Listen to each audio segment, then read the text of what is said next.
എൻ്റെ നാട്ടിൽ ഇരിട്ടിയിൽ അവിടെ കുടിയൊഴിപ്പിക്കലുണ്ടായി. അതിന് തൊട്ടു മുമ്പ് കുടിയൊഴിപ്പിച്ചത് 1960 ഇടുക്കി ജില്ലയിലാണ്.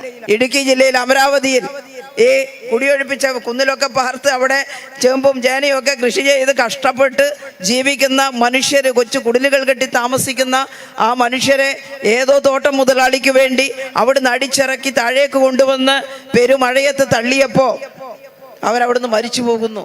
കോളറ ബാധിച്ച് കുഞ്ഞുങ്ങളെല്ലാം ചോരയാണ് വയറ്റുന്നു പോകുന്നത്.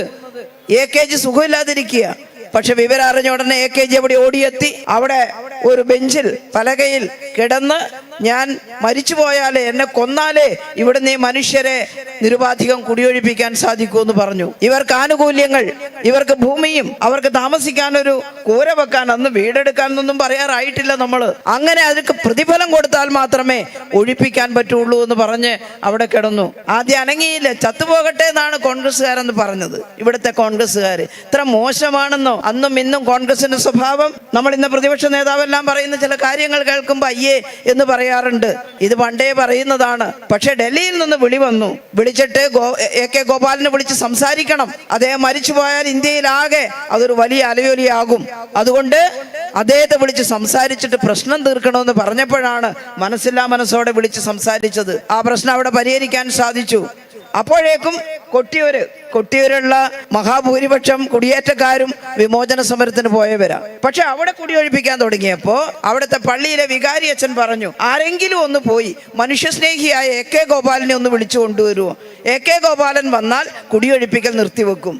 ഇതെവിടെന്നാ ഞാൻ മനസ്സിലാക്കിയെന്ന് വെച്ചാൽ, ഞാനൊരു ദിവസം അവിടെ 70 വയസ്സിന് മേപ്പെട്ടുള്ളവരെ ആദരിക്കാൻ വേണ്ടി ഒരു പരിപാടിക്ക് ചെന്നു. അതിൽ കുടിയേറ്റ സമരത്തിൽ പങ്കെടുത്ത, വിമോചന സമരത്തിൽ പങ്കെടുത്ത കുറെ ആളുകൾ, നല്ല പ്രായം ചെന്ന 10-80 വയസ്സുള്ള കാർന്നോന്മാരൊക്കെ ഉണ്ട്. അന്ന് കുട്ടികളാണ് അവർ. അതിൽ പങ്കെടുക്കുമ്പോൾ അവർ പറഞ്ഞു, ടീച്ചർ ഞങ്ങളും പോയിരുന്നു, പക്ഷേ ഒന്നും മനസ്സിലായിട്ടല്ല, ഒന്നിച്ച് കൂട്ടിക്കൊണ്ടുപോകും, വഴിക്കുന്നൊരു കട്ടൻ ചായയും അതുപോലെ തന്നെ ഒരു നെയ്യപ്പോ എന്തോ വാങ്ങിത്തരും, അതും കഴിച്ച് തിരിച്ചു വരും. ഇതാണ് അവിടെ പോയി സമരം ചെയ്തതിൻ്റെ പ്രതിഫലം. അങ്ങനെ പോയതാണ്. പക്ഷേ ഈ കഥ കുടിയേറ്റത്തിൻ്റെ ഇതിഹാസം എന്ന പേരിൽ തലശ്ശേരി അതിരൂപത തയ്യാറാക്കിയ ഒരു ബൃഹത്തായ ഗ്രന്ഥമുണ്ട്. അതിനകത്ത് എപ്പോഴാണ് അവിടെ പള്ളി ഉണ്ടായത്, സഭയുണ്ടായത് എന്നൊക്കെ പ്രതിപാദിക്കുന്ന ഒരു ഗ്രന്ഥമാണ്.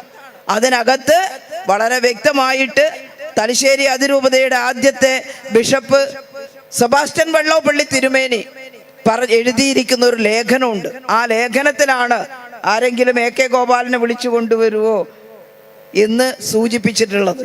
വിളിച്ചു കൊണ്ടുപോയി AKG സമരം ചെയ്തു. കൊട്ടിയൂരെ കുടിയൊഴിപ്പിക്കലും നിർത്തിവെച്ചു. ഇതിൽ കോൺഗ്രസിന് എന്താ പങ്ക്?